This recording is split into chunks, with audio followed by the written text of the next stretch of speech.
আব্বা কত সুন্দর ঘর বানাইছে আমার লাগা। কাম করতেছি বাবা। চাচার এখন পাই আনলাম আমার বিয়ার কথাটা কই চাচারে, চাচা যাই আব্বার তো বলবো নি। চাচা হ্যাঁ বাবা, কি কে লাগাইছ? একটা কথা বইটা, কি?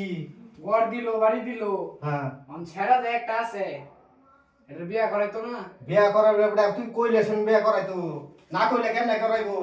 আমি তোমার থেকে কইতাছি হ্যাঁ। একটা বিয়া করাই দিবার কইও। একটা বিয়া করতা বেটা মানুষে করে দুইটা পাঁচটা, তুই একটা বিয়া করবে এটা বিষয় হইলো বেটা। কালকে বিয়া করে আরবা। না আমার পাঁচটা লাগে না। পাঁচটা লাগতো না, একটা হ্যাঁ। শাশুড়িটা কিন্তু ভালো লাগবো।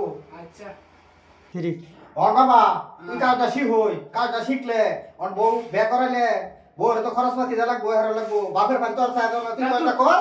আমি আমি জায়গা সুধীর ভূত, আমি তোরে বিয়া করাইয়া বউ ভালো লাগবো আমার, আমি বিয়া করাইতাম না, আমি কইতামই না। আব্বা যায় এটা কালো আমি কি কইলো সুধীর পুত মা ভুগা দিল।